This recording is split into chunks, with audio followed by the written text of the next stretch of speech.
달빛이 비추는 조선 한양 외곽의 길을 따라 젊은 선비 하림이 과거 시험을 보러 발걸음을 옮기고 있었습니다. 하림은 가난한 선비 가문 출신이지만 총명한 두뇌와 진중한 성품으로 스승들의 사랑을 받던 청년이었죠. 그는 잘생겼고 눈빛이 깊었으며 손에는 항상 책 한 권을 들고 다니는 학문에 진심인 사람이었답니다. 며칠 쉬어가기 위해서 하림이 들어선 여관은 은은한 등불빛이 창문 틈새로 새어나오는 조용한 곳이었습니다. 낡은 나무 대문을 지나 안으로 들어서자 온기가 가득한 방 안에서 그는 초연이라는 이름의 기생을 만나게 되었죠.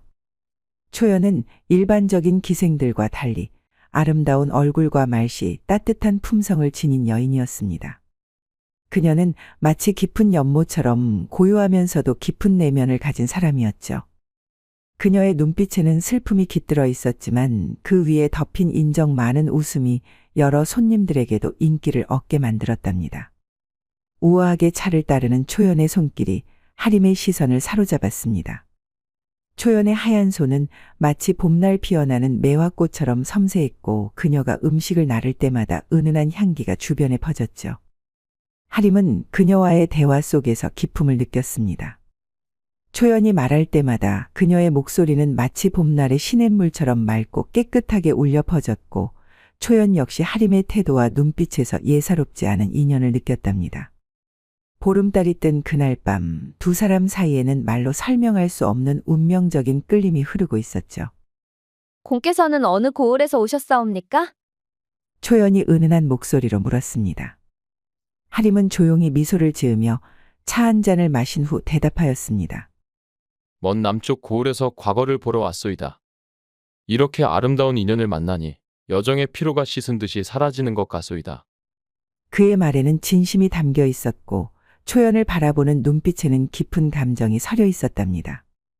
그렇게 밤이 깊어갈수록 둘은 첫 만남에 서로에게 한눈에 반하게 되었습니다. 붉은 등잔불 아래에서 초연의 고운 얼굴은 더욱 신비롭게 빛났고 그녀의 살짝 풀어헤친 의복 사이로 드러난 목선은 하림의 시선을 사로잡았죠. 둘이 나누는 대화는 처음이었지만 초연의 눈빛은 단순한 응대가 아닌 깊은 유혹을 담고 있었답니다. 처음에는 의무적인 접대로 시작했지만 하림의 진중함과 따스한 눈빛에 초연 역시 점차 진심으로 그에게 끌리게 되었답니다. 그들의 대화는 점점 더 사적인 영역으로 들어갔고 눈빛 교환은 더욱 담대해졌습니다. 시간이 흐르며 여관의 다른 소리들은 모두 멀어지고 오직 두 사람 사이에 긴장된 공기만이 남은 듯했습니다. 대화가 깊어질수록 두 사람 사이의 거리는 점점 좁아졌습니다.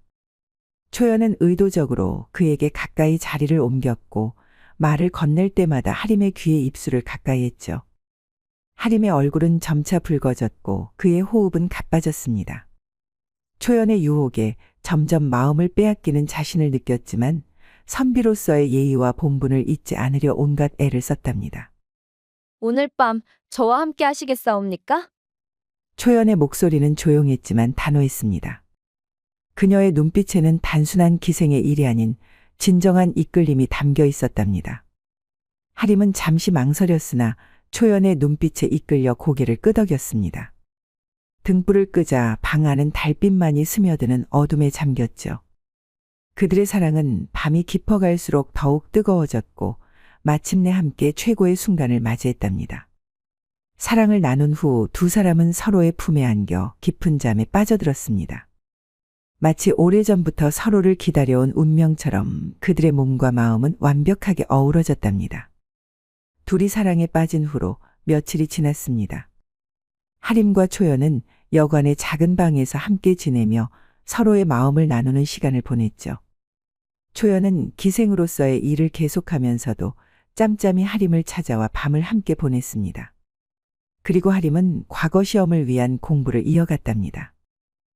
그러던 어느 날 새벽, 모두가 깊은 잠에 빠져 있을 때 여관에 큰 화재가 일어났습니다.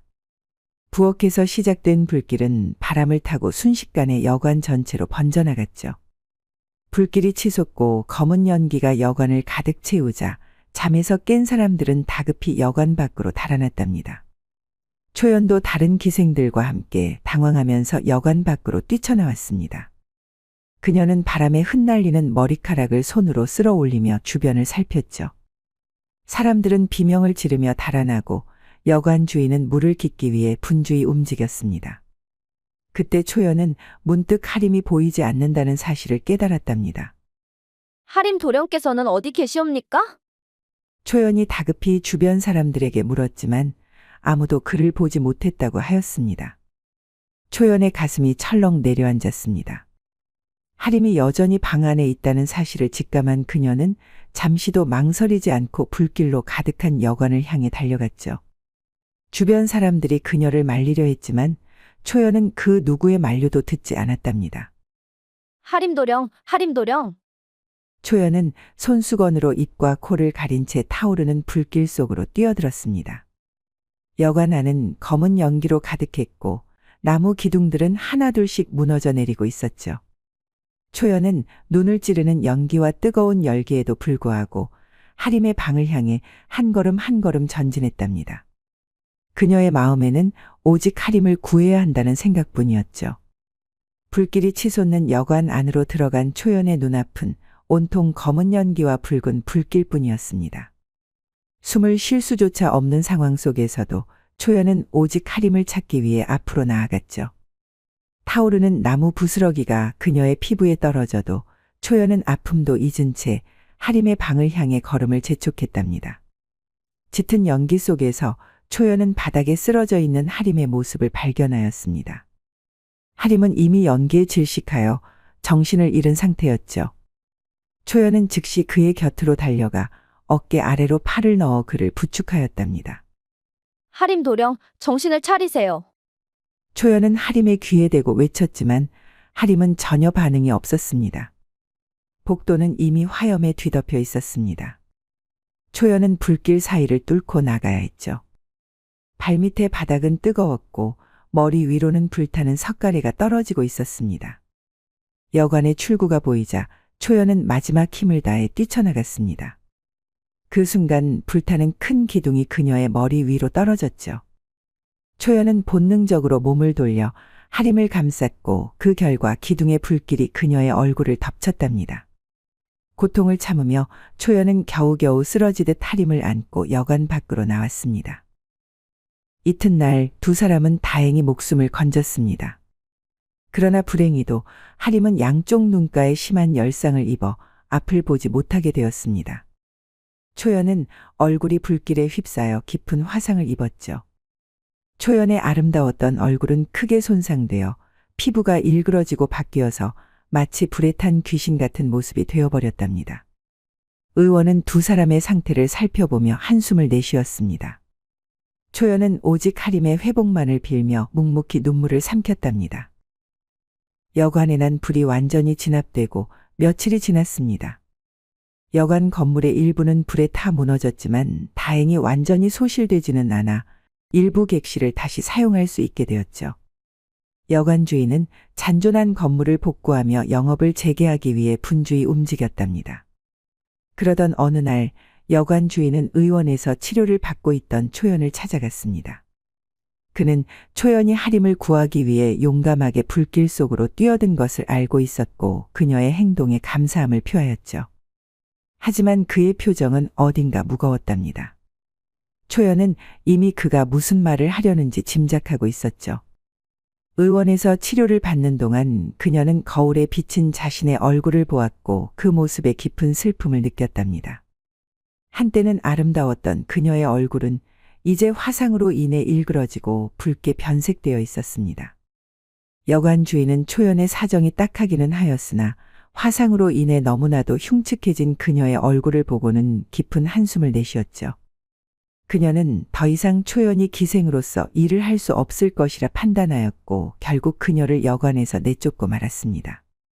기생은 얼굴이 중요하여서 지금과 같은 흉한 모습으로는 손님들을 맞이할 수가 없었기 때문이었습니다. 주인의 말에 초연은 아무 항변도 하지 않고 고개를 숙였습니다. 그렇게 초연은 여관에서 쫓겨나 갈 곳이 없게 되었죠. 그러나 그녀는 하림을 두고 갈 수 없었습니다. 초연은 여관을 나오면서 받은 전대의 돈으로 마을 외곽의 허름한 초가집을 구했습니다. 그리고 하림을 그곳으로 데려갔답니다. 초가집은 너무나 초라했습니다. 문풍지가 찢어진 작은 방, 거정 몇 장이 전부인 공간이었죠. 천장에서는 빗물이 새기도 하였고 바람이 불면 문틈으로 찬 기운이 스며들었답니다. 그곳에서 초연은 하림의 손을 꼭 쥐고 조용히 앉아 있었습니다. 초연의 눈에서는 눈물이 흘렀지만 소리내어 울지는 않았죠. 그녀는 여전히 의식이 흐릿한 하림을 바라보며 그가 눈을 뜨길 간절히 기도하였답니다. 비록 자신의 인생은 불길과 함께 무너져 내렸지만 하림만은 무사히 회복되기를 바랐던 것입니다. 초가집으로 옮겨온 그날 밤, 며칠간 의식이 흐릿했던 하림이 마침내 정신을 차렸습니다. 눈을 떴지만 아무것도 보이지 않자 하림은 당황하여 크게 소리를 질렀죠. 여기가 어디요? 왜 아무것도 보이지 않는 것이오? 하림이 불안에 떨며 큰 소리로 물었습니다. 초연은 즉시 하림 곁으로 다가가 그의 손을 살며시 쥐었습니다. 그녀의 얼굴은 이미 화상으로 일그러져 있었지만 그 목소리만은 여전히 맑고 다정했죠. 초연은 하림을 안심시키기 위해 거짓말을 하였답니다. 괜찮사옵니다, 하림 도령. 단지 가벼운 열상이니 시간이 지나면 곧 눈을 뜨실 수 있을 것이옵니다. 사실 하림이 눈을 뜰 수 있을지 없을지는 아직 모르는 일이었으나 이는 하림을 걱정시키지 않기 위한 따뜻한 배려였죠. 하림은 초연의 목소리를 듣자 한결 마음이 놓였습니다. 비록 앞은 보이지 않았지만 그 익숙한 목소리를 통해서 초연이 자신의 곁에 있음을 확신할 수 있었죠. 하림은 흐릿한 시야로 초연이 있는 방향을 향해 미소를 지었답니다. 초연 낭자가 내 곁에 있는 것이 분명히 느껴지오. 그대가 있어서 어둠 속에서도 내 마음이 따뜻하오. 하림의 진심 어린 말에 초연의 마음은 더욱 아팠습니다. 초연은 하림이 보지 못하는 사이 흐르는 눈물을 조용히 닦았습니다. 그녀는 자신의 일그러진 얼굴과 하림의 눈 상태를 생각하면 너무나 괴로웠습니다. 하지만 그 누구에게도 이 아픔을 보이지 않았죠. 오히려 그녀는 이 힘든 현실 속에서도 삶의 희망을 잃지 않았답니다. 초연은 그날 밤 하림이 잠들자 달빛이 새어 들어오는 창가에 앉아 마음속으로 굳게 다짐하였습니다. 비록 자신의 외모는 돌이킬 수 없더라도 반드시 하림의 눈을 다시 뜨게 해주겠다고 맹세했죠. 하림의 눈을 치료하겠다는 결심을 한 초연에게 현실의 벽은 높기만 하였습니다. 하림을 간호하고 약을 구하기 위해서는 돈이 필요했지만 이제 그녀에게는 아무런 수입이 없었죠. 취해진 얼굴 때문에 더는 기생 일을 할 수 없었기 때문이었답니다. 초연은 오랫동안 기생으로 지내며 몸에 밴 고운 자태와 우아함을 내려놓아야 했습니다. 그녀는 살아남기 위해 이른 아침부터 마을 사람들의 빨래를 맡아 하고 논밭에 잡초를 뽑았습니다. 그리고 장작을 나르는 품팔이 일을 시작하였죠. 한때는 비단 옷을 입고 실을 읊던 손이 이제는 거친 노동으로 갈라지고 피가 맺혔답니다. 초여름의 뜨거운 햇볕 아래에서 허리를 굽혀 일하다 보니 곱고 우아했던 허리는 점점 휘어갔습니다. 하지만 초연은 한 번도 불평하지 않았죠. 그녀의 마음속에는 오직 하림의 눈을 치료해야 한다는 생각뿐이었답니다. 초연이 마을에서 장작을 나르던 어느 날 지나가던 아이들이 그녀의 흉측한 얼굴을 보고 깜짝 놀라 도망치는 일이 있었습니다. 그 모습을 본 마을 사람들은 수군거리기 시작하였죠. 어떤 이들은 그녀를 보고 귀신이라 불렀고 또 어떤 이들은 저주받은 여자라며 손가락질을 하였답니다. 초연의 귀에도 그 말이 들렸지만 그녀는 고개를 숙인 채 못 들은 척 지나쳤습니다. 얼굴에 천을 가리고 더 열심히 장작을 나르며 일에 집중하였죠. 비록 마음은 상처를 입었지만 초연은 묵묵히 견디며 일을 이어나갔답니다. 저녁이 되어 초가집에 돌아온 초연은 하루 동안 번 얼마 안 되는 돈을 소중히 모아두었습니다. 그리고 하림에게는 항상 밝은 목소리로 말을 건네며 아무 일도 없었던 것처럼 행동하였죠. 하림이 자신의 현실을 알게 되면 더 가슴 아파할 것이기에 초연은 자신의 고통을 철저히 감추었답니다. 오늘도 좋은 날이었사옵니다. 도령의 눈은 어떠하신지요? 초연이 하림의 상태를 살피며 물었습니다. 아직 아픈 보이지 않으나 초연 낭자 덕에 저 또한 편안한 하루를 보냈습니다. 하림은 눈이 보이지 않아서 알 수 없었지만 초연의 손은 거칠고 갈라져 있었고 허리는 하루 종일의 노동으로 아팠습니다. 그러나 초연의 목소리만큼은 여전히 다정하고 부드러웠답니다. 어느 날 초연은 장터 주막 구석에서 조용히 식사를 하고 있었습니다. 주막 구석에 앉아 허기를 달래던 그녀의 귀에 흥미로운 이야기가 들려왔죠.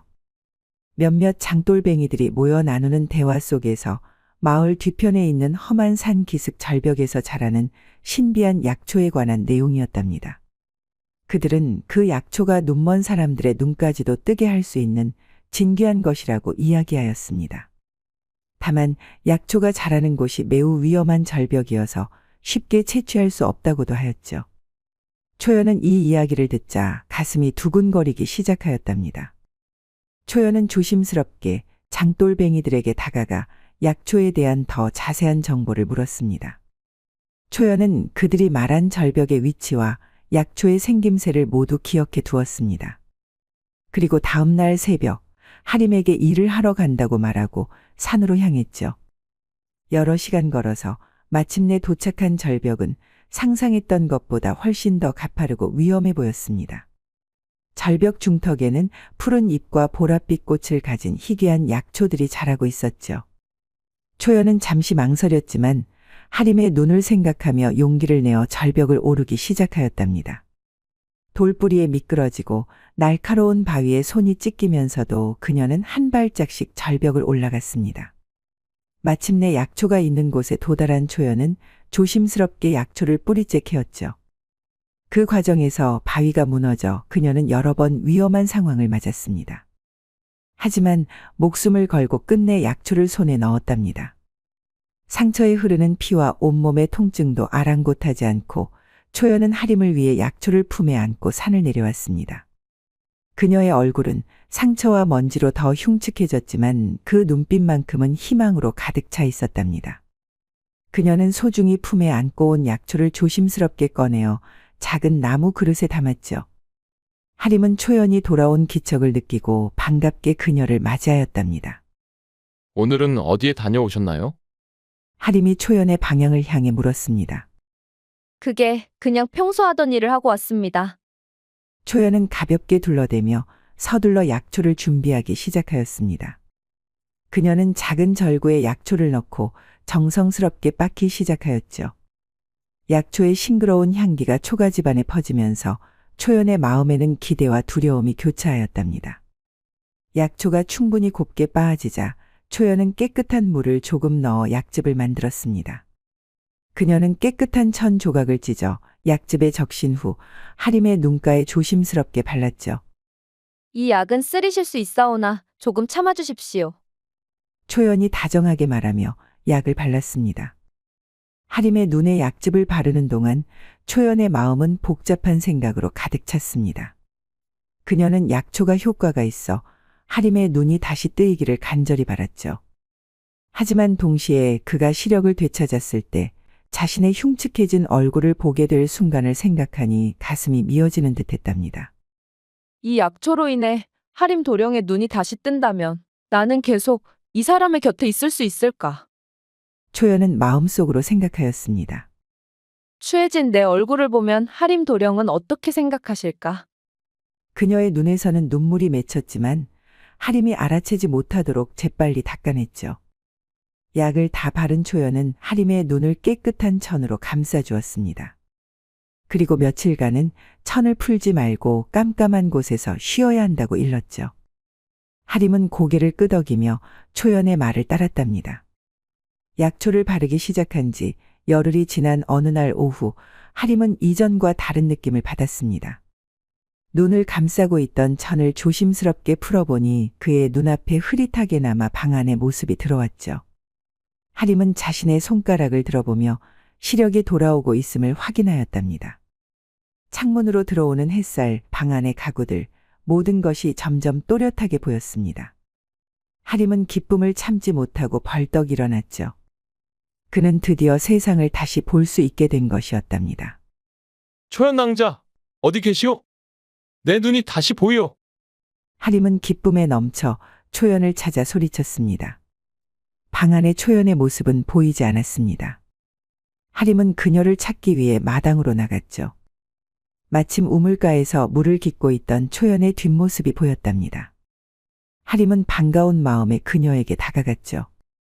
초연 낭자, 내 눈이 다시 나았소. 이게 다 그대 덕분이오. 하림이 기쁜 목소리로 말했습니다. 초연은 천천히 몸을 돌려 하림과 마주하였습니다. 하림의 눈에 처음으로 비친 초연의 얼굴은 화상으로 인해 검게 그을리고 흉터로 뒤틀린 모습이었죠. 한쪽 눈썹은 타버려 없어졌고 입은 한쪽으로 비뚤어져 있었답니다.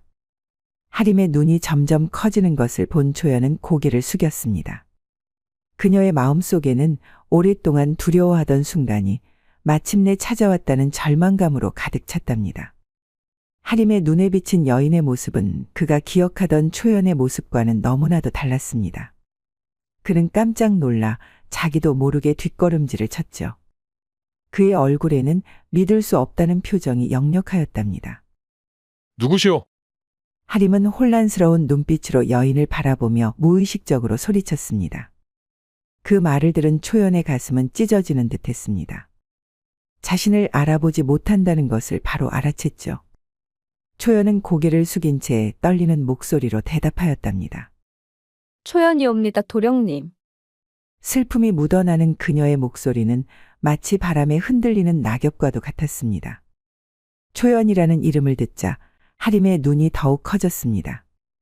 그녀의 모습은 너무나 달라져 있었답니다. 충격에 휩싸인 하림은 말을 잇지 못하였습니다. 그는 혼란스러운 마음을 가누지 못하고 몸을 돌려 방 안으로 들어가 버렸죠. 문을 닫는 소리가 초연의 귀에 차갑게 울려 퍼졌답니다. 마당에 홀로 남겨진 초연은 그 자리에 굳어버렸습니다. 그동안 머릿속으로 수없이 그려보았던 상황이었지만 실제로 맞닥뜨리니 상상했던 것보다 훨씬 더 가슴 아픈 일이었죠. 초연의 뺨 위로 뜨거운 눈물이 흘러내렸습니다. 초연은 자신의 흉측해진 얼굴에 하림이 놀랄 것이라고 예상은 했지만 그가 자신을 알아보지 못할 정도일 줄은 상상하지 못했습니다. 그녀의 마음속은 깊은 절망감으로 가득 찼죠. 물동이에 담긴 물이 그녀의 떨리는 손에서 흔들렸답니다. 그녀는 천천히 우물가에 앉아 자신의 얼굴을 들여다보았습니다. 물에 비친 모습은 그녀도 인정할 수밖에 없을 만큼 흉측하게 변해 있었죠. 화상으로 인해 피부는 일그러지고 다른 사람이 된 듯했답니다. 그날 밤 초가 집안은 무거운 침묵으로 가득 찼습니다. 두 사람 사이에는 말로 표현할 수 없는 어색함이 흐르고 있었죠. 초연은 조용히 자신의 자리로 가서 누웠고 하림은 여전히 등을 돌린 채로 있었답니다. 그들은 아무 말 없이 서로 등을 돌린 채 누워서 밤을 보냈습니다. 초연은 그 밤 내내 잠을 이루지 못했습니다. 그녀의 머릿속에는 온갖 생각이 맴돌았죠. 하림의 놀란 눈빛, 자신을 알아보지 못하는 그의 모습, 그리고 방 안으로 들어가 버린 뒷모습까지 모든 것이 그녀의 가슴을 찢어 놓았답니다. 밤이 깊어갈수록 초연의 마음은 점점 더 단단한 결심으로 굳어갔습니다. 그녀는 이런 귀신 같은 외모로는 더 이상 하림 곁에 머물 수 없다고 생각하였죠. 자신의 추한 모습을 하림이 더 보길 바라지 않은 것이었습니다. 하림의 눈은 나았으니 이제 자신의 역할은 끝났다고 여겼답니다. 동이 트기 전 새벽, 초연은 조심스럽게 잠자리에서 일어났습니다. 그녀는 하림이 깨지 않도록 발소리를 죽이며 움직였죠. 작은 보따리에 자신의 몇 안 되는 소지품을 챙긴 후 그녀는 작은 종이에 마지막 인사를 담은 편지를 썼답니다. 눈이 다시 나아서 너무도 다행이옵니다. 하지만 이런 추한 몰골로는 더는 도령 곁에 머물 수가 없을 것 같사옵니다. 부디 몸 건강하게 잘 지내십시오. 그녀는 편지를 하림의 머리맡에 조용히 놓았습니다. 마지막으로 자고 있는 하림의 얼굴을 바라본 초연의 눈에서는 뜨거운 눈물이 흘러내렸죠. 그녀는 쓰라린 마음을 안고 발걸음을 돌려 집을 떠났습니다. 아직 해도 뜨지 않은 이른 새벽, 마을은 고요했습니다. 초연은 끝내 뒤돌아보지 않고 하림과 함께했던 초가집을 떠나 어둠 속으로 사라졌죠. 그녀의 발걸음은 무거웠지만 하림을 향한 사랑과 그를 위한 마지막 희생이라 생각하며 한 걸음 한 걸음 내디뎠답니다. 하지만 하림의 마음은 초연이 생각했던 것과는 달랐습니다. 그는 눈을 뜬 것이 너무 오랜만이라서 순간 놀랐을 뿐이었죠. 초연의 변한 모습에 충격을 받은 것은 사실이었지만 마음속으로는 그녀의 희생에 깊은 감사함을 느끼고 있었답니다. 하림은 전날 밤 잠들기 전 자신의 행동을 후회하고 있었습니다. 그는 아침이 밝으면 초연에게 정식으로 사과하고 그동안 자신을 돌봐준 은혜에 진심으로 감사하다는 말을 전하리라고 마음먹었죠. 초연의 새로운 얼굴은 아직은 어색하였지만 시간이 지나면 적응될 것이라는 생각도 하였습니다. 이튿날 아침, 하림은 마음을 가다듬고 초연을 찾기 위해 눈을 떴습니다. 그러나 그의 곁에는 초연의 모습이 보이지 않았고 편지 한 장만이 달랑 놓여 있었죠. 하림은 급히 편지를 펼쳐보았고 초연이 떠났음을 알게 되었답니다. 하림은 황급히 초가집 안팎을 뒤졌습니다. 그녀의 물건들은 모두 사라졌고 초연이 떠났다는 사실을 인정할 수밖에 없었죠. 하림은 급히 옷을 챙겨 입고 마을로 달려갔습니다. 그는 마치 미친 사람처럼 주변의 모든 마을과 뒷산까지 샅샅이 뒤졌죠. 그는 잠도 제대로 자지 못한 채 초연의 이름을 부르며 헤매고 다녔지만 그녀의 흔적은 어디에도 없었답니다. 점점 지쳐가던 하림은 어느 날 문득 한 가지 생각을 떠올렸습니다. 그는 자신이 높은 벼슬아치가 되면 그 힘을 사용해서 초연을 찾을 수 있으리라 여겼죠. 그때부터 하림은 초가집으로 돌아와 다시 미친 듯이 글 공부를 시작하였답니다.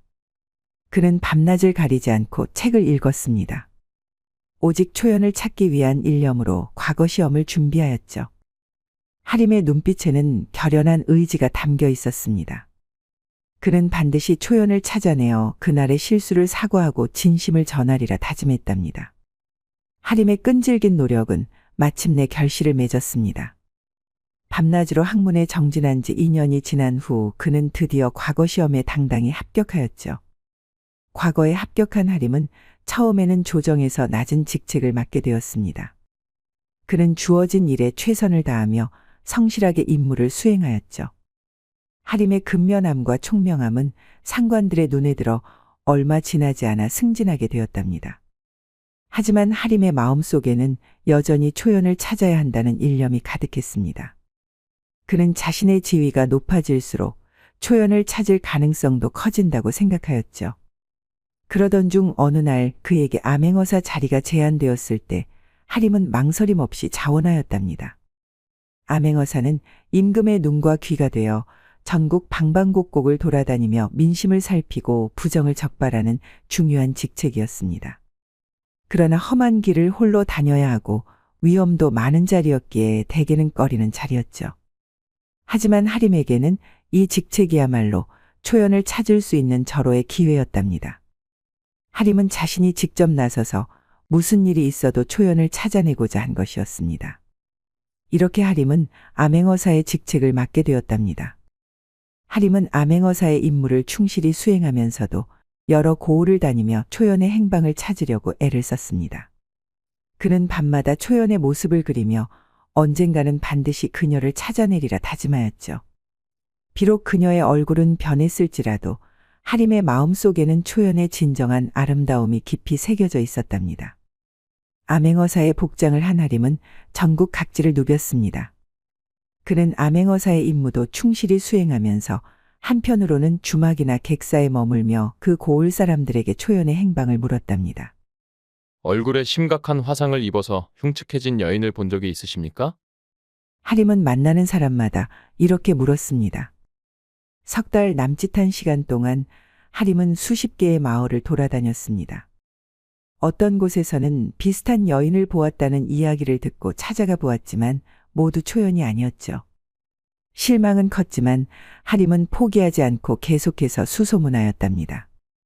그러던 어느 날 남쪽 작은 마을에 도착한 하림은 주막에서 휴식을 취하며 평소와 같이 초연에 대해 물었습니다. 혹시 이 마을에서 얼굴에 심각한 화상을 입어 흉측해진 여인을 본 적이 있으십니까? 흉측한 여인이라 설마 불귀신을 말하는 거요? 불귀신이요? 마을 외곽에 불귀신이라 불리는 여인이 살고 있지요.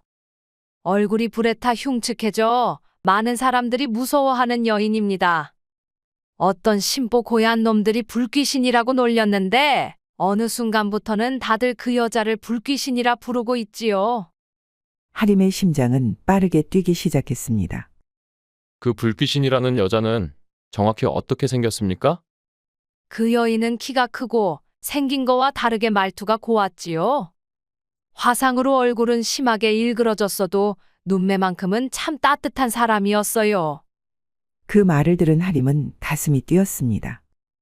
그 여인의 모습이 자신이 기억하는 초연과 매우 흡사하였기 때문이었죠. 그 여인이 사는 곳이 어디요? 여기서 동쪽으로 가면 언덕이 나오는데 그 위에 있는 작은 움막이 하나 있지요. 그곳이 바로 그 여인이 살고 있는 곳입니다. 하림은 그 말을 듣자마자 자리에서 벌떡 일어났죠. 그토록 찾아 헤매던 초연을 드디어 만날 수 있다는 생각에 그의 가슴은 기쁨과 설렘으로 가득 찼답니다.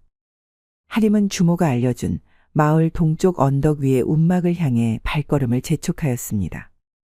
그의 심장은 마치 북소리처럼 크게 울렸고 숨은 거칠었죠. 벼슬에 맞는 위험 있는 걸음걸이는 잊은 채 하림은 그저 초연을 빨리 만나고 싶은 마음에 급히 언덕을 올랐답니다. 언덕 위에 다다르자 작은 움막이 눈에 들어왔습니다. 그 앞 텃밭에서는 한 여인이 약초를 가꾸고 있었죠. 여인은 얼굴을 가리는 천을 쓰고 있었지만 하림은 그 자태만으로도 초연임을 단번에 알아보았답니다. 초연 낭자? 하림의 목소리가 떨렸습니다. 약초를 가꾸던 여인이 고개를 들었습니다. 천으로 가려져 있던 얼굴이 드러났고 화상으로 일그러진 모습이었지만 그 눈빛만큼은 분명 초연이었죠. 그녀는 하림을 알아보고 놀라 자리에서 일어섰습니다. 손으로 급히 얼굴을 가리려 했지만 이미 늦었답니다. 하림은 초연에게 다가가 그녀의 손을 잡았습니다. 그의 눈에서는 뜨거운 눈물이 흘러내렸죠. 초연은 순간적으로 얼굴을 가리며 뒤로 물러섰습니다. 부디 그냥 가십시오, 도령님. 이런 몰골로 어찌 감히 다시 도령 곁에 서려 하겠사옵니까? 하림은 그녀의 말에 가슴이 조여왔습니다. 조심스레 다가가 손을 내밀었지만 초연은 한 발 더 물러섰죠. 제 얼굴을 보았지 않습니까? 사람들은 저를 불귀신이라 부릅니다. 이 얼굴을 보고선 아이들도 울며 도망칩니다. 그런 저를 어찌 도령님 같은 분이. 그녀의 목소리는 점점 흐느낌으로 번졌고 눈물은 옷깃을 적셨습니다. 그날 도령님께서 뒤돌아서셨을 때 저는 모든 걸 깨달았습니다. 그 표정을 저는 잊을 수가 없었사옵니다. 그 충격과 두려움, 저를 알아보지 못하신 그 눈빛을. 하림은 그 말에 눈을 감으며 고개를 숙였습니다. 잠시 침묵이 흘렀지만 곧 하림은 초연 앞에 무릎을 꿇었습니다.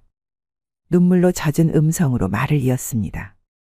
그날 그 눈빛은 놀람 때문이었을 뿐 내 마음은 한순간도 그대를 밀어낸 적 없소. 나는 그저 너무 어리석었을 뿐이요. 도령님께선 이제 다른 길을 걷고 계신 분이시옵니다. 세상 밝은 길을 가야 할 분이 이런 흉한 저를 다시 찾으실 이유가 없사옵니다.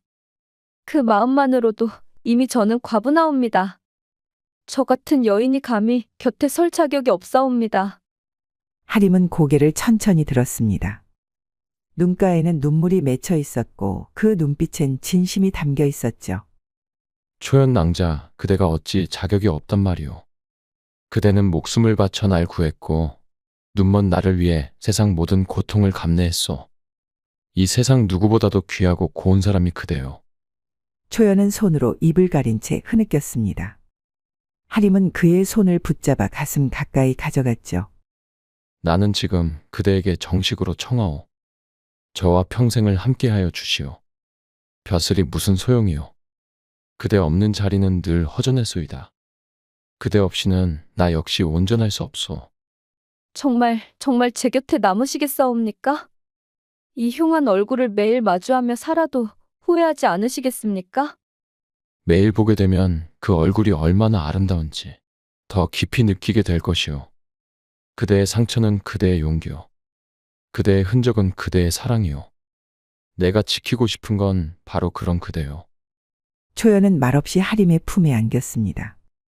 그녀의 눈물은 멈추지 않았지만 그 눈물 속에는 처음으로 따뜻한 기쁨이 함께 흐르고 있었죠. 두 사람의 눈에는 기쁨의 눈물이 반짝였고 그들의 사이에는 어떤 역경도 이겨낼 수 있는 진정한 사랑이 피어났죠. 이후 하림은 암행어사의 직책에서 벗어나 궁궐에서 공문서를 담당하는 승정원 주서라는 관직을 맡게 되었습니다. 하림은 초연을 데리고 한양으로 향했습니다. 한양에 도착하자마자 하림은 자신의 벼슬과 연주를 총동원해서 조선에서 가장 뛰어난 의원들을 수소문하기 시작했습니다. 그는 이름 있는 의원들을 찾아가서 직접 정성을 다해 자신의 사정을 이야기했습니다. 그리고 초연의 얼굴을 치료할 수 있도록 도와줄 것을 간곡히 부탁하였습니다. 의원들은 하림의 청을 받아들였습니다. 의원들은 초연의 얼굴을 처음 보고 그 심각한 화상의 흔적에 깊은 걱정을 표현하였습니다. 의원들은 초연이의 얼굴을 조금이라도 더 많이 나아지게 하기 위해서 자신들의 의술을 온 정성을 다하여 펼쳤답니다. 여러 날과 밤을 거쳐 힘든 치료가 진행되었습니다. 초연의 얼굴은 화상을 입기 이전처럼 완전히 회복되지는 않았지만 보기 흉측했던 상처는 눈에 띄게 완화되었습니다. 초연은 거울에 비친 자신의 모습을 바라보며 눈물을 흘렸고 자신의 얼굴을 만져보았습니다. 하림은 초연의 그런 모습을 말없이 바라보며 조용히 그녀의 손을 잡았습니다. 그의 눈빛에는 그간의 고생을 함께 견뎌온 것에 대한 애틋한 마음과 감사의 정이 깊게 담겨 있었습니다. 이제 두 사람은 오랜 세월의 시련과 아픔을 뒤로한 채 평범하면서도 진실한 행복을 꿈꾸었습니다. 두 사람은 드디어 혼례를 올리게 되었답니다. 혼례 첫날 밤, 초연은 마침내 얼굴을 가린 천을 완전히 벗겨내며 서로를 마주 바라보았습니다. 둘은 오랜 세월의 고통과 상처를 품은 채 서로를 향한 뜨거운 정으로 깊은 사랑을 나누게 되었답니다. 그 사랑은 마치 첫 만남의 설렘과도 같았으며 그날 밤의 이야기는 깊고도 간절한 것이었답니다. 그리고 이후로도 변함없는 애정으로 서로를 아끼며 살아갔죠. 초연은 한때 가장 추한 얼굴을 가졌었지만 그 따뜻한 마음씨와 정성으로 끝내 진정한 사랑을 얻었습니다. 또한 하림은 그 초연의 마음에 평생을 다하여 보답하였습니다. 그렇게 두 사람의 이야기는 오랜 세월 동안 사람들의 입에서 입으로 전해졌고 많은 이들에게 따뜻한 감동을 남기며 오랫동안 계속해서 기억되었답니다.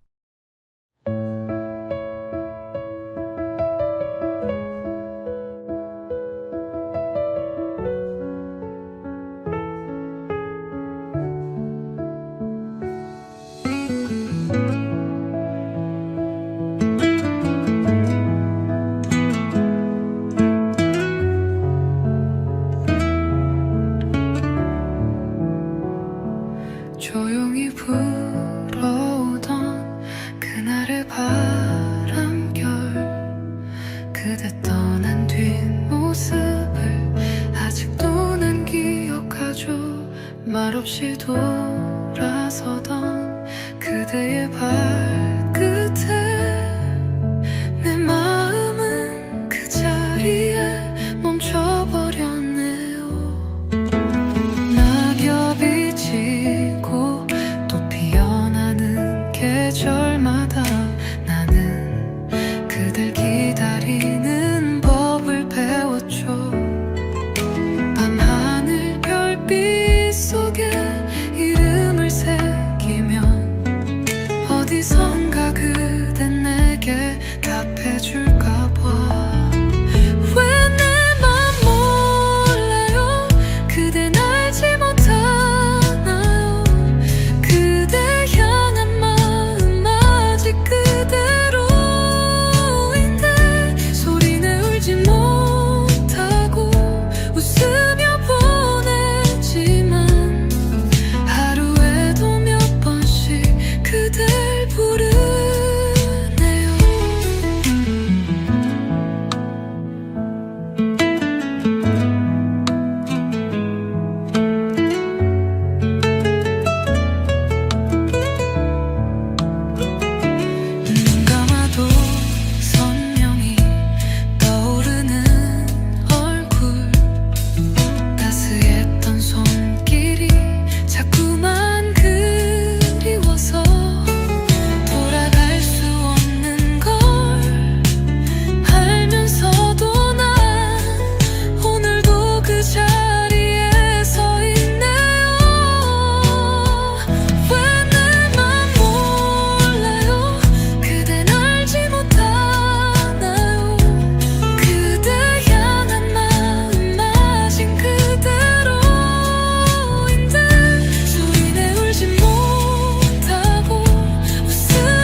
기도하며 오늘도 난 기다리네요.